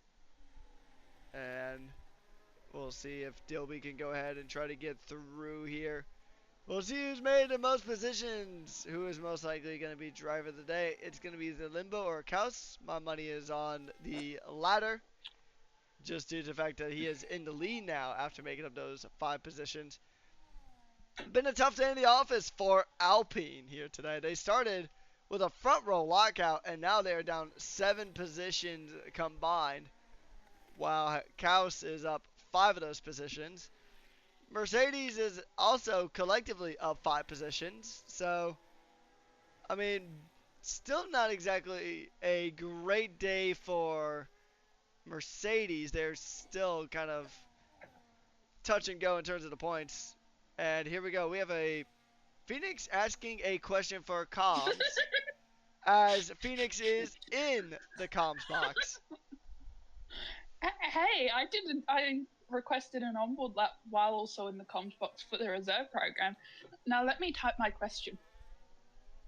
Yeah, go for it. And I swear. Well, actually, you know what? I'm not even going to say anything. I will not say anything at all. And I am being asked this question, so we'll see. Crowy like a fine wine gets better as the race gets older. I read that as he gets older, which is equally as funny. Um, but yeah, Kojak has really been he's been doing really solid here. Yet, I mean, Mercedes in general has been having a pretty decent day here, all things considered. Rough quality, but they have definitely stepped it up in the rain. So definitely trying to continue on and trying to continue that good form of pace that they've been on here. So we'll see. To answer the question from Governor, I don't think so. I think Noah's just been struggling a bit too much here in this stage. Um, Dilby, SJ, I'm getting there. I think, has got a better SJ, shot at I'm getting coming. TMT Legend than Noah at this stage of the race. Because Noah's just been struggling on this stint. He was actually ahead of TMT Legend despite having 2-lap fresher tires and still lost out that position. So Noah has been a bit of a tricky, or he's been in a bit of a tricky boat here today. Pole position, but he's just not converted it here in the wet as they continue to battle it out here. I think we're more likely going to see Dilby on Noah versus Noah on TMT. TMT's had some pretty good pace here on the second stint of the intermediates. as they will race through here. Still, the closest gap right now is going to be Dilby and Noah Huni, as now that has actually dropped out to be a second as well. Making their way through the bust up chicane, and yeah, actually this could be a tricky one for Dilby as they could. Oh, here we go. Noah has caught up a little bit to TMT. TMT might have had a bit of a moment there coming through the source. And this could get really spicy because Uncle Morty, despite the fact he's got a pen, he's almost right back in this battle here. We'll see if Dilby can get the move done. He'll probably have one of his better opportunities here. Needs to burn some of that ERS, but he's pretty low on that ERS. We'll see about Uncle Morty behind. Both are actually pretty low, so they're both pushing it and giving it their all. And we'll see if this is going to be. We'll see how this one shakes out because I think this could go a lot of different ways. This could go into the Alpines having a masterclass strategy and maybe even getting the and and maybe getting the overtakes done and dusted. Maybe Alpine might be able to jump back into a podium spot here. As TMT now, I think, is starting to feel the effects of those older tires, Phoenix.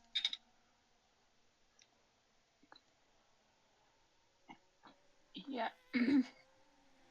Yeah, and then once with 10 laps to go, Cal seems to have run away with it, but there's still 10 laps to go. As we saw last night, a safety car was out on about 7 laps to go. And I did finish writing my question. I did see that, and did I actually commentate on my birthday last year as well? I'd have to look back at the calendar and see if I did commentate on my birthday last time around. I wouldn't doubt it. I wouldn't exactly doubt it. There's a caution. What has happened here? It's an Aston. It's Woofa. I'm not sure what. Oh! Oh no. With 10 laps to go, Kaus, P2 Merchant strikes again. He needs to build at the gap now to Krojak, or he is never beating the allegations of being the P2 Merchant. Oh, brother Williams, what have you done?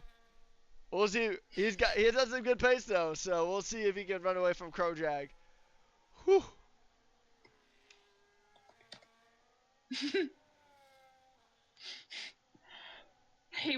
Kaus was on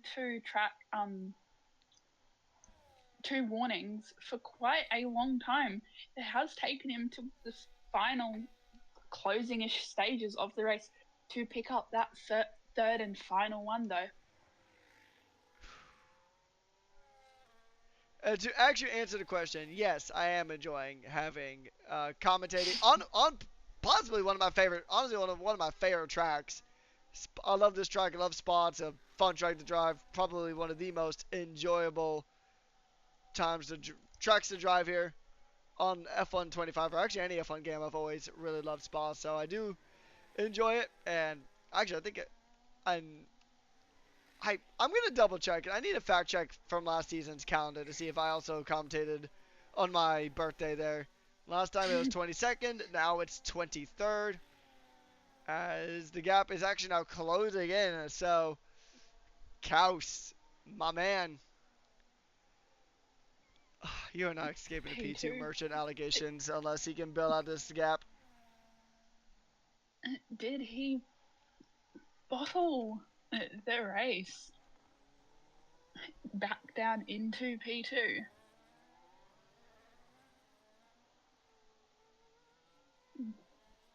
I'm trying to go.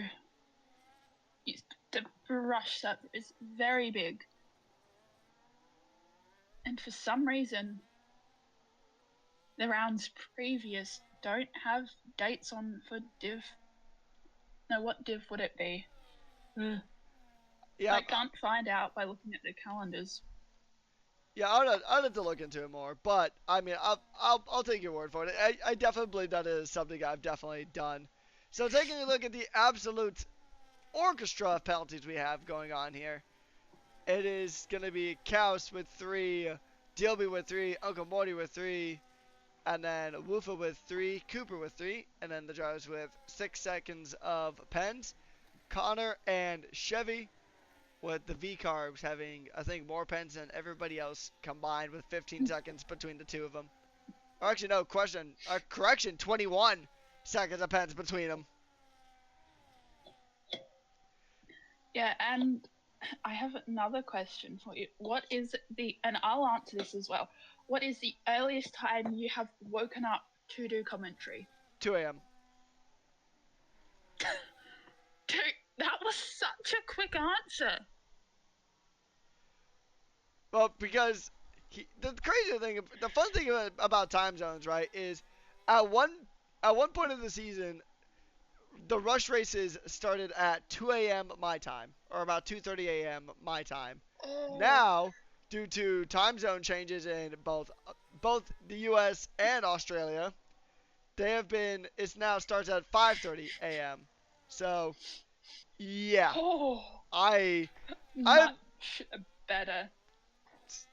yeah, I mean, deja vu. I have definitely been in this place before.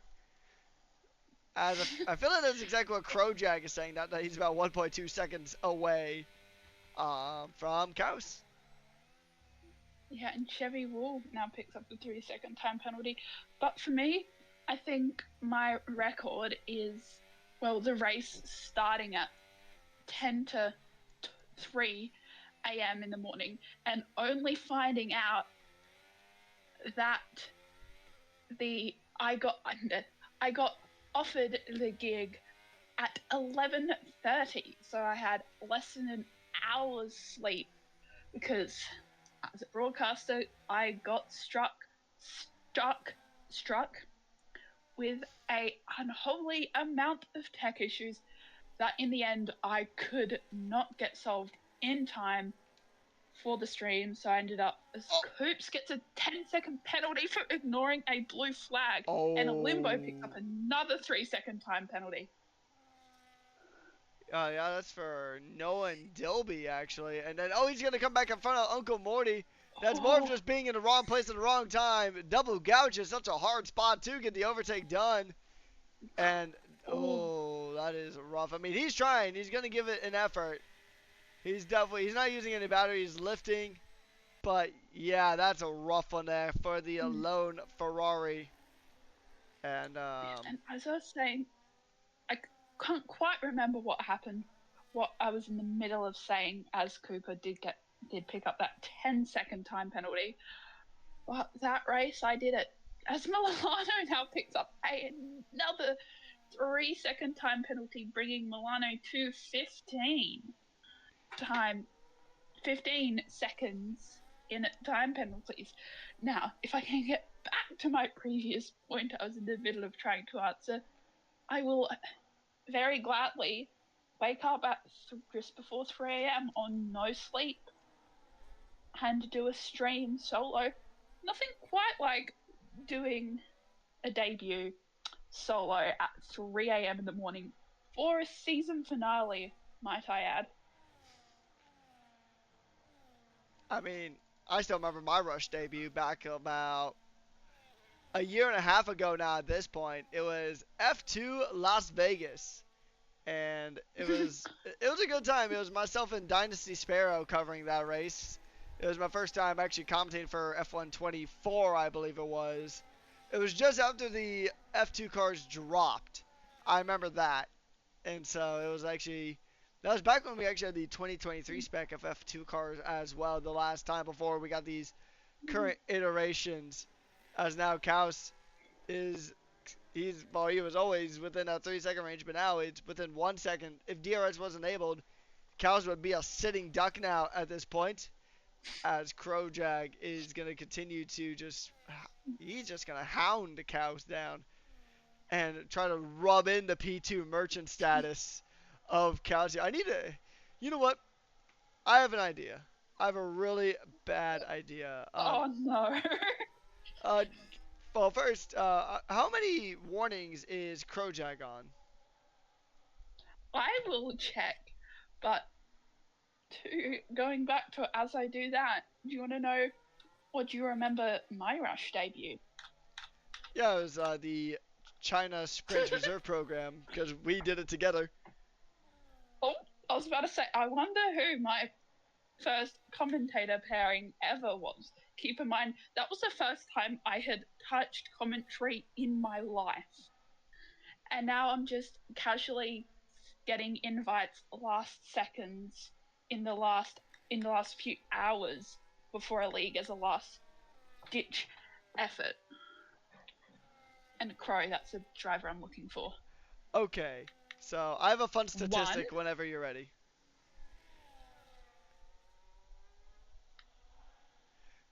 Alright, so here's the fun fact.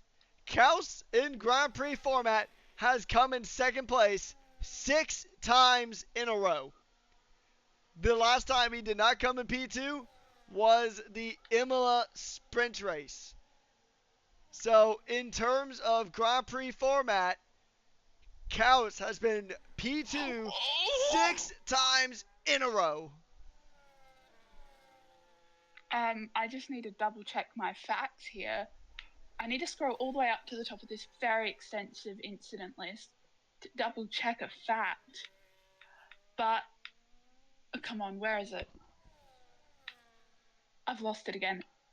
Crojack is on 2 warnings. So, I mean, we're coming down to about the final 5 laps of the Belgian Grand Prix.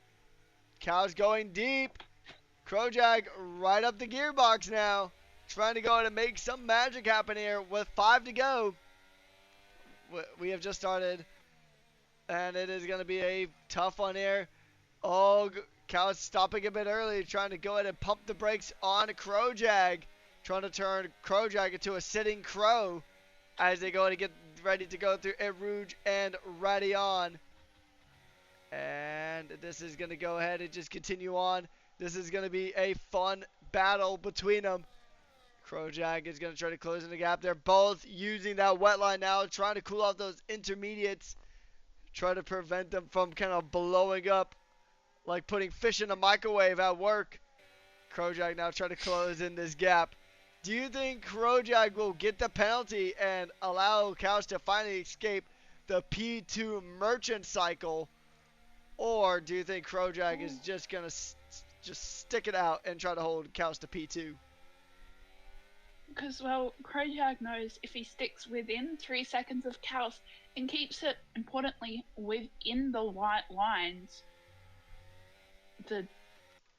he's got P1 as good as gold. But if he does pick up that final and get that 3 seconds, it's just going to be a straight, flat-out battle down to the line. Yeah, they're going to continue to fight it out here as Williams, like I said, is still within a shout of trying to win the overalls, which is a massive step in the right direction considering where they were last season. At the beginning of last season, Williams were nowhere, and over the last season and a half, Dino has whipped his team around and has shaken them up to be a championship contending force here in Rush here in Season 10. It is going to be 4 laps to go here for this battle. Krojak thinking about the inside, trying to cool off those intermediate tires a bit. And now he's going to try to chase down Kaus. Oh, this is going to be a close one. He's going to go ahead and line it up. No, he's losing a bit of pace, so got a little scrappy. But as long as he stays within that 3-second margin, Krojak is as good as victorious here in this battle. This is going to be a fun scrap a bit further back. Pawnell trying to get back into the top 5. Krojak, though, losing a bit of pace, though. And this one's going to be on a knife edge here, Phoenix. Yeah, and I think this battle will go to the very end unless something drastic happens. As it will, looking at the clouds, I think they might be ever so slightly lighter, but it will be a wet race start to finish. Yeah, those claws aren't going away any day soon. And just like how Kojak isn't going away any day soon, he's already built up that gap, or already just closed in a gap. Just really get him in like a fish on a fishing line, trying to close him back and try to maybe. He knows he's going to have to win as long as he doesn't get a pen, but now he just wants to get it done over the line because, they're racing drivers. They don't want to leave things to pens. They want to get the pass done on track. They want to get this. They want to get this in every sense of the word as TMT Legend kind of in a world of his own right now. He's got P3 pretty much locked in. This battle here, it's about a 3 or 4 way fight for P5. Oh, there's an Aston Martin in the grass. I'm not sure who that was. I think that was Paulin, I think. But Chevy Wolves and Connor side by side now as they come through the coming straight, but a bit further up. It's coming through the source now. 3 laps to go. Chevy Wolves and Connor scrapping it out for position here, just a bit further back. And they will continue their scrap. We'll go to one Mercedes to another. Coming through a Rouge and Radion. If Kojak can get a good run through here, then he is in a prime spot to try to lock in the overtake. 3 laps to go. Who's your money on, Phoenix? Well, I want to say, Chaos will, as long as he doesn't send it into a wall or do something silly and get himself disqualified post race, will be on the podium. But I think he will not beat, unless something happens, will not beat that P2 allegation. P2 merchant allegation.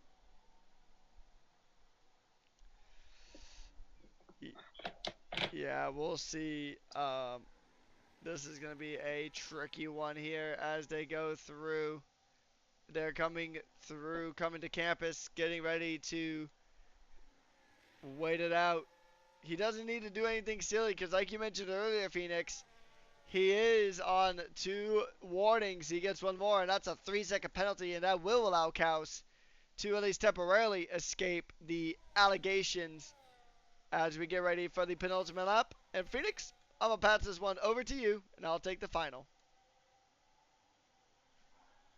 Okay, it's Carlson, Krojag coming through that bus stop chicane to start lap 43 out of 44. Now going down through that little hairpin, or last source as some people like to pronounce it. Not quite sure what is the correct pronunciation. Coming down the little fast uphill, downhill section of corners, because I don't actually know the corner names yet, and flying down the Camel Straight. So far, Krojag keeping it within the white lines and thinks about move, goes onto the outside, but does not get that move done down the straight for the time being. With thing to note, Cal's having about almost double the amount of battery to Krojag. And Krojag almost, I think, touches the back of that Williams, but doesn't, and keeps it within the white lines, and I think goes a bit wider through that corner, coming out of that little hairpin situation to that corner. And both of them keeping it clean for the time being, as the rest of the field isn't doing all too much at the moment, all very settled out, as Kels is quite significantly starting to pull a gap on Krojag for the time being, but it could be a little too late, as he'll need to, of course, keep that gap, but then gain even more time, as they are now on basically equal battery. But something to notice, Cows has a flashing red fuel light here coming in to the final lap, and Krojag does not. Oh, so as we get onto the final lap, I'll tell you what that means. That fuel light means that Kaus is under fueled in that Williams. So if he pushes, he's going to run out of fuel and drop down the order. So, layman's terms, welcome back to P2, buddy. That is as unfortunate as it is for Kaus. And yeah, Kaus is basically out of fuel now, so he's going to have to really lift and coast. He's not going to really be able to push here. And whew, yeah, that is not ideal there for the Williams. It is lap 44 out of 44 here on the day. And Kaus is going to continue to... Oh, hang on. Hold up. It might not be P2 for him at this stage. That gap is right on the precipice. And a bit of a wiggle there for Krojag. That's going to cost him a little bit. No, he's somehow actually making up time at this stage. This is going to be a close one.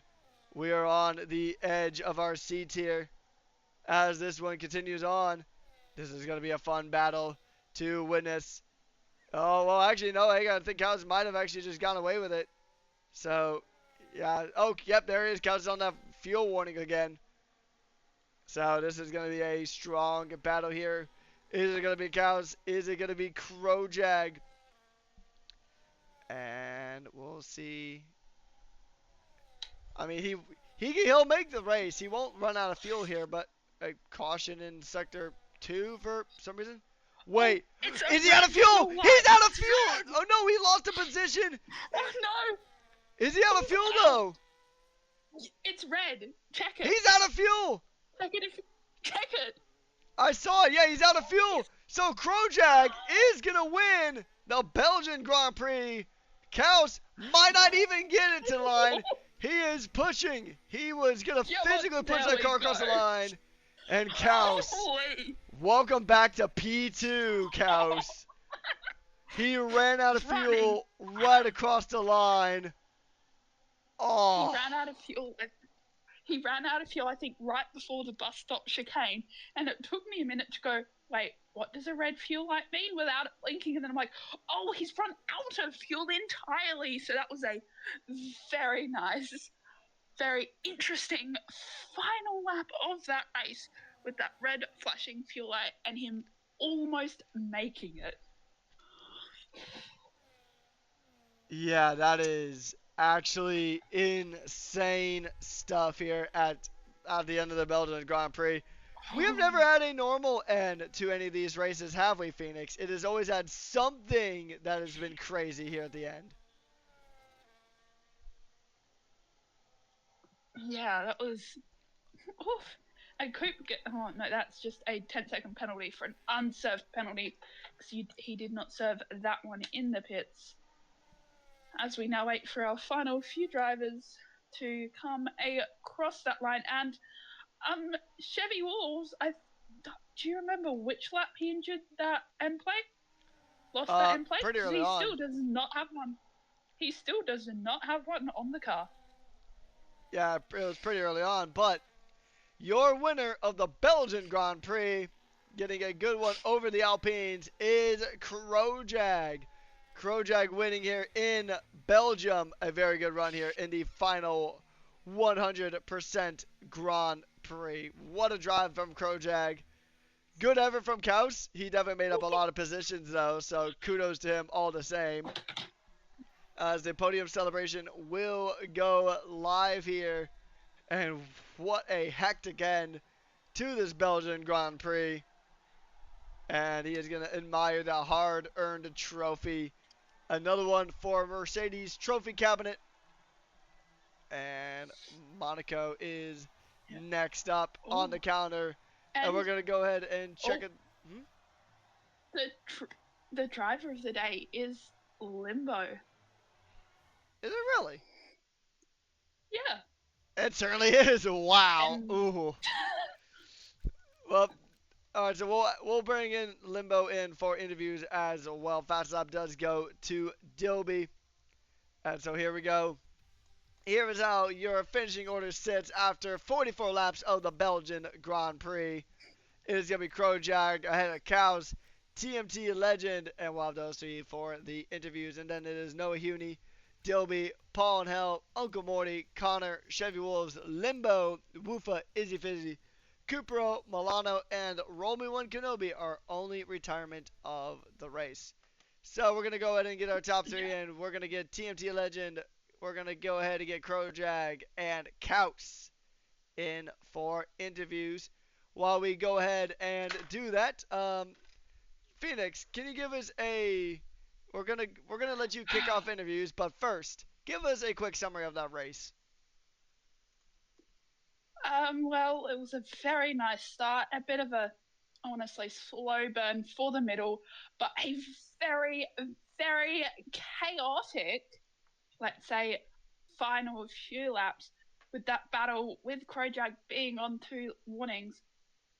And Kaus unfortunately ran out of fuel right before heading into the bus stop chicane, which kind of put an end to it. And he has not yet got rid of the P2 merchant hanging over his head, as I was believe that was his seventh feature race in a row. He's got P2. His seventh race in a row, not counting the Imola Sprint Feature. race. I Yeah, didn't say feature race. yeah, his seventh feature race P2 in a row. That is, oh, that is very, very, very rough there. As we go ahead and get ready to kick off interviews. We do have our race winner here. We got TMT who is on his way. So we'll see. We'll see how this one pans out in terms of getting our interviewees in. We're gonna go ahead and kick things off. We're gonna send TMT over to Phoenix for the first round of interviews. TMT. Good race. Nice race by you sitting in that, I think, P3 for quite a while. How did you like your race? Um, Honestly, I don't know. It was a weird race. I got stuck in traffic for the first like half of the race. And then once I kind of got some clean air, it was all right after that. But I think towards the end of the race, like I know Krojag and Kaus were fighting, but once I was comfortably P3 and had saved enough fuel to where I was back in the green, the last 8 laps or so, like I was slowly bringing down the gap. So, I mean, I would have liked to see where I could have compare like how much closer I could have been had I not got held up and made a few little mistakes here and there. But overall, it wasn't too bad. I can't really complain too much about a P3 and cleanest driver. So Yeah, now, are you looking forward to the next race, which is a night race around Monaco? I am. Wait, it's a night race? Yes. Yes. Hell yeah! We haven't- I didn't know that. If you've been listening to anything Rekus, if Rekus so much as breathes the word Monaco, it always has night race attached to it. I haven't listened to the stream tonight. I've been on radio call and driving the race. So no, I mean night race around Monaco will be fun. It'll definitely be interesting. It don't get me wrong. Can't rule out Kaus because he's just ever consistent and ever quick, but there is a chance that it could be the deciding round for the championship. So it would be kind of cool to take out the drivers in Monaco, but I don't want to get too far ahead of myself because otherwise I'll end up headlong in the wall. So Yeah, and I'll pass you over to Rekus if he has any further questions or comments. Okay, all right. I almost called you Kaus. Yeah, you're not the P2 merchant today. TMT, a good race for you here. I know you said that you're hoping to wrap up the championship in Monaco next week, but taking a look at the preceding or the following two rounds of Zandvoort and Silverstone, How much are you looking forward to those two tracks? Um,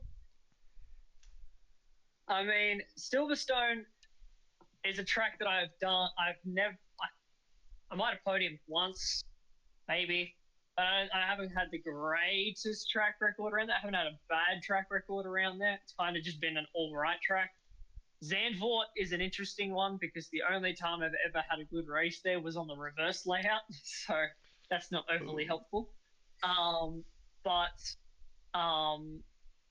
if I don't take out the title in Monaco, I want to take it out in Zandvoort because I do not want pressure of going into the championship round decider in Silverstone with a chance to throw away a comfortable lead and lose the title. That's just not what I feel like doing. But also being part Dutch, it would be kind of really cool to win the title in Zandvoort. All right, well, I know you just had a very long race, so I'll just only ask you one last question. Is there anybody you'd like to give a special thanks or a shout out to here tonight? Um, I mean, I had a good race with so many of the drivers in the mid pack tonight. So, I mean, I don't have the memory after that race to actually name everyone, but you know who you were. There were some really good battles there between about P4 to P7 or 8, different stages of the race. So, shout out to all them. Chaos Crow for just absolutely running away with the race. Um, Chaos, that win is coming, dude. You've been so deserved of it. It just will not come. But Crow, massive congratulations because like he has not had the easiest season and he so deserves the win as well. So big shout out to him as well. And then obviously my radio engineer for giving me the advice where I needed it and letting me know what people were doing strategy wise and stuff. All right, TMT, congratulations on the podium, and we'll see you next week in Monaco. Thank you very much. See you next week. All right, we're going to take a quick step off of the podium as we do have Limbo, our reserve driver, who is also driver of the day. So we're going to go ahead and talk to him real quick. Now, Hayden, how does it feel? I think it's only your second rush race, and you managed to snag a driver of the day. How does that feel? Yeah, it feels really good. Yeah, it was. It's my first in Div 5. I just got into Div 5 after my 3 races in Reserve League, so yeah, it was pretty good. What are your hopes going into Monaco next week? To not crash, I guess. Yeah, Monaco should be a very interesting one indeed. How are you liking Div 5 so far? I think we lost him. Sorry, no, I'm back. Yeah, no, Div 5 is good. There's very, very good races in there. Really just trying to find my way through and, do the best I can. But yeah, really good. All right, last question before I pass you back over to Phoenix. Is there anyone you'd like to give a special thanks or a shout out to here tonight? Yeah, for sure. My team principal, Symphonic. Yeah, he really helped. Symphonic. Sorry, thank you. Yeah, he really helped me with setup and getting this opportunity. So big shout out to them. All right, well, congratulations on the driver today, and I'll pass you over to Phoenix if they have any other questions or comments for you. Cheers. I do not, but I think it was a first Div 5 race by you. Yes, it was, yes. Pretty stoked. I thought I had to stress for the points, but apparently everyone gets points tonight. Yeah, it's top 15, so there's only 15. Yeah. So, but only 13 after the DNF and what will be a post-race disqualification. All right, well, congratulations on driving today, and we will see you in Monaco. Alrighty, thank you so much. See you guys. All right, next up here, I'm going to let and this is probably going to be my favorite interview of the entire night. Phoenix, Yay. you have the P2 merchant with you in P2. That's pissed me off, Rekus. We love you, Kels. Pissed me off.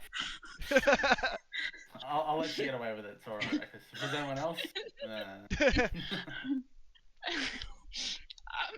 How did your race go for you this evening? You were sitting on 2 warnings for quite a fair amount of time as well. Yeah, it was rough. Project kept me honest and capitalize when I make the mistake. I just wish I could have a clean weekend. I think qualifying was shocking for me. Didn't even get a last run. Had a lot more pace than what I showed in quali. Had a good start and then got into the rhythm. Realized that I think I had lower wings than Projag, so I was just making sure that I was executing on a rouge to make sure he can never get a chance to overtake, and then just ERS saving through the rest of the lap. So, yeah, but my own downfall. I mean, Projag was there to keep me honest, so fair play to him. But yeah, I just think if I just execute, I can win that race. Not put myself in a situation where I have to fuel save or ERS save and all that sort of stuff. So it is what it is. Yeah, and unfortunate about running out of the fuel. I think it was right before that bus stop chicane on the final lap. But are you looking forward to next week's night race around Monaco? No, I hate that track. It can legit not exist, and I would not care. I hate it. It is the worst track ever created known to man. Anybody that glazes that track is only a quality merchant and cannot race for even if their life depended on it, bro. That track is atrocious. But I put money on Paul coming second. Thanks, Trajak. Appreciate that, mate. You might as well. You know what? It's probably going for like a fucking 1-to-1 bet. You know what I mean? You could easily just. It's a guaranteed. Oh yeah, apologies. Yeah, it's probably a guaranteed. Put that one on Kaushi. Yeah. I will. And I'll pass you over to Rekus if he has any further questions or comments. Thanks, Phoenix. All right, Kels, I'm not going to bring up the statistic again. I'm sure you'll hear it ad nauseum for the rest of the night, so I won't bring up the stats. But it was still overall, granted, not quite the result you wanted, but you did make up some pretty good positions from the qualifying. I know you said that you had more in the tank when it comes to qualifying. Do you think you'll be able to qualify good around Monaco, which it's pretty much qualifying is 90% of your race? Yeah, gonna need to make sure that that's Mickey Mouse for the race of Monaco. I mean, I'll still race it, but yeah, I'm just not looking forward to it, especially with some of the driver that I've seen over the last few weeks and months in being in this division. I'm really concerned that there's going to be a few safety cars or whatever. I think if I'm not wrong, that we're guaranteed to have to do 2 stops on Monaco. So yes, it is gonna have to see how that goes. So it's gonna 2-stop. be interesting. Yeah, so it'll be interesting to see. Which one are you looking forward to more when it comes to the following 2 tracks, Zandvoort or Silverstone? Silverstone. Silverstone is a phenomenal track, and I love driving on it. I know a lot of people are a big fan of Zandvoort. I'm not the biggest fan of it. It is a very difficult track, and I understand the I guess the what's the word I'm looking for? I guess appeal? Excitement around it, but yeah, appeal. Thank you. Yeah, I just to me it's I don't know. It seems a bit gimmicky, but it's not a bad track. But Silverstone's way better. I love racing on that track. Great track. I prefer driving on Zandvoort personally, but when it comes to racing, Silverstone is generally a better racing track. Yeah. Zandvoort to me is kind of like that Monaco kind of track where it's really satisfying for time trials and doing some hot laps around, but sometimes racing around it can be a bit difficult. Well, anyways. Understand why I don't like it? Yeah. Well, once again, congratulations on the podium, and we will see you next week in Monaco. Thanks, Rekus. I'll give a quick shout out to Crowjag. You kept me honest, mate, and you deserve the win. Well done. Thank you. Your race was bloody good too. Like your speed down that straight. Unbelievable.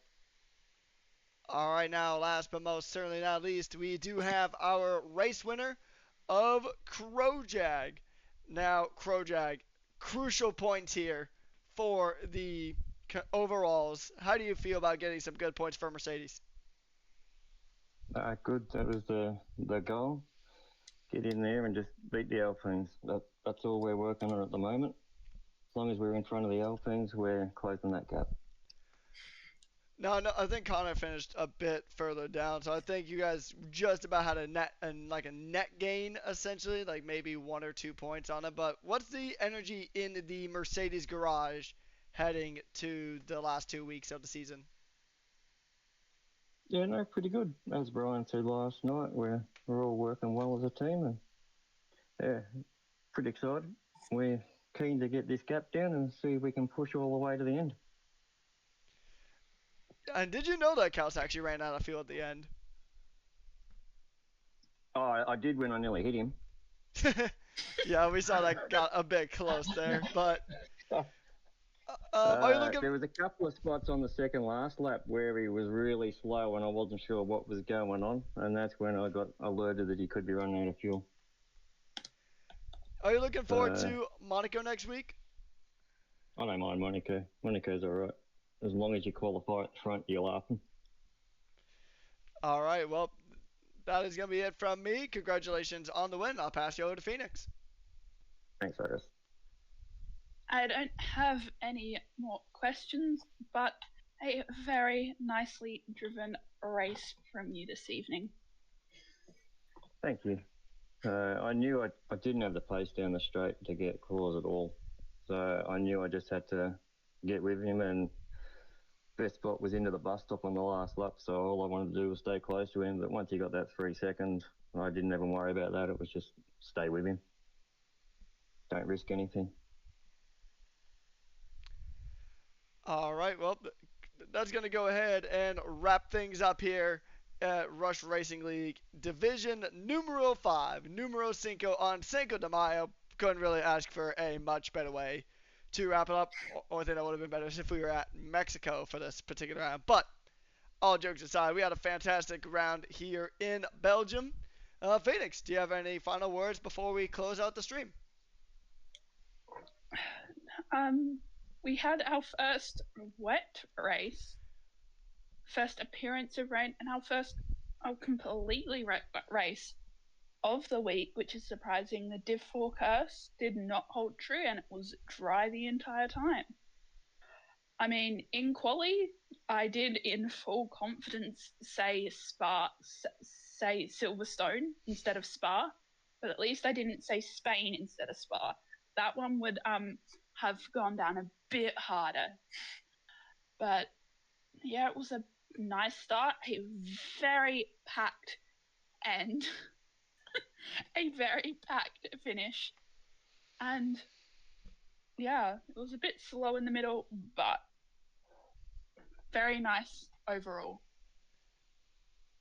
Yeah, that's kind of the rhythm of these 100% Grand Prix. Starts off very strong, mellows out the middle, because everybody's kind of in that management phase, and then it rockets back up towards the end like we saw there, and actually like we've seen every single round this week.